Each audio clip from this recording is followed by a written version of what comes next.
महाभारत में पांडवों के साथ श्री कृष्ण थे, इसलिए पांडवों की शक्ति कौरवों से कहीं ज्यादा बढ़ गई थी। कुरुक्षेत्र की रणभूमि पर श्री कृष्ण ने प्रत्यक्ष रूप से शस्त्र नहीं उठाए, लेकिन अर्जुन का सारथी बनकर श्री कृष्ण युद्ध भूमि में अर्जुन का मार्गदर्शन करते रहे।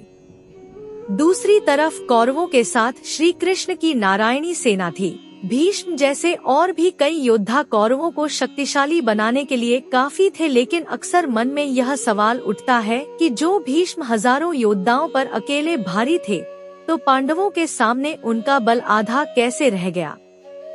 क्या भीष्म ने जानबूझकर अपनी पूरी शक्ति लगाकर पांडवों का अंत नहीं किया?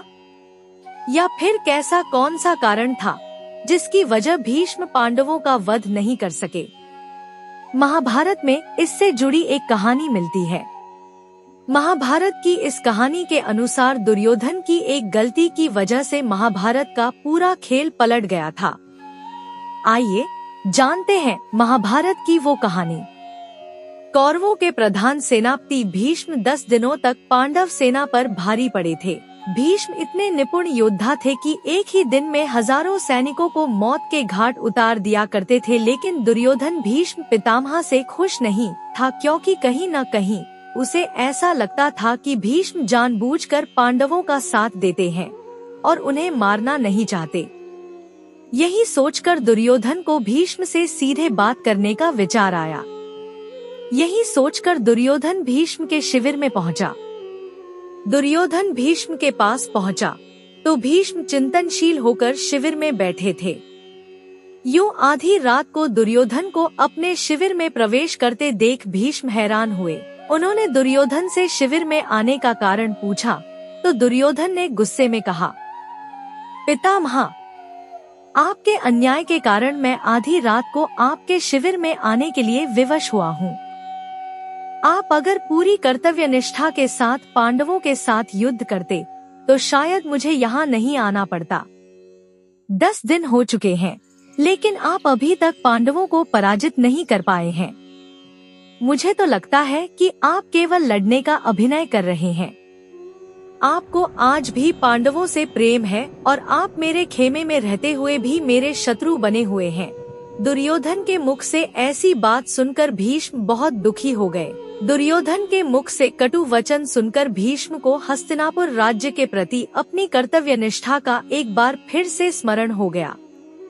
भीष्म ने अपनी शस्त्र विद्या का प्रयोग करते हुए सोने के 5 तीर निकाले और इसे अभिमंत्रित करके बोले, दुर्योधन, तुम व्यर्थ में मेरी कर्तव्य निष्ठा पर संदेह करते हो।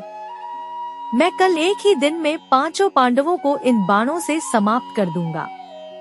फिर पांडवों में मरते हुए युद्ध का परिणाम तुम्हारे पक्ष में आने लगेगा।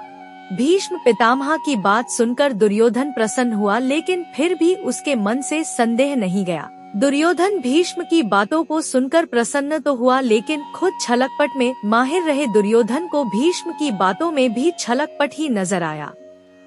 दुर्योधन ने भीष्म से कहा, पितामह, आपकी योजना बहुत अच्छी है, लेकिन मुझे फिर भी संदेह हो रहा है कि कहीं आप फिर से पांडवों के प्रति प्रेम और भावनाओं में आकर अपने कर्तव्य से विमुख न हो जाओ।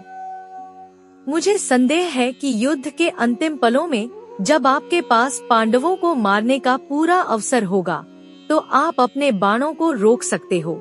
इसलिए मुझे ये बाण दे दो। मैं युद्ध भूमि पर आपको ये 5 बाण लौटा दूंगा। तब आप मेरे सामने पांडवों का वध कर देना। दुर्योधन की बात सुनकर भीष्म ने 5 अभिमंत्रित बाण दुर्योधन को दे दिए। दुर्योधन अपनी जीत पर बहुत खुश था, लेकिन उसे नहीं पता था कि आगे जाकर यही भूल उस पर कितनी भारी पड़ने वाली है। भगवान श्री कृष्ण भीष्म के सोने के बाण के रहस्य को जानते थे। भीष्म के शिविर के पास पहरा दे रहे एक गुप्तचर ने भी श्री कृष्ण को आकर इस बात की सूचना दी।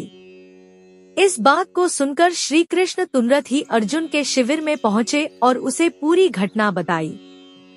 श्री कृष्ण ने अर्जुन से कहा कि पार्थ, तुम दुर्योधन से वे 5 बाण मांग लो। श्री कृष्ण की बात सुनकर अर्जुन ने हैरानी से कहा कि दुर्योधन भला वो तीर अर्जुन को क्यों देगा? तब श्री कृष्ण ने अर्जुन को याद दिलाया कि एक बार अर्जुन ने दुर्योधन को यक्ष और गंधर्वों के हमले से बचाया था। तब दुर्योधन ने प्रसन्न होकर अर्जुन से कहा था कि वो कोई भी कीमती चीज दुर्योधन से मांग सकता है। उस दिन अर्जुन ने बात को टालते हुए दुर्योधन से कुछ नहीं मांगा था। अर्जुन को श्री कृष्ण की बात याद आ गई और वे दुर्योधन के शिविर में पहुंचा।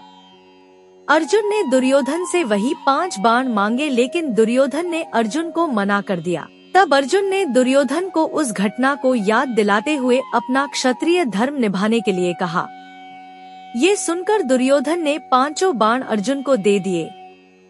इस तरह भीष्म ने बाण लेने की गलती दुर्योधन पर भारी पड़ी और पांडवों की मौत टल गई।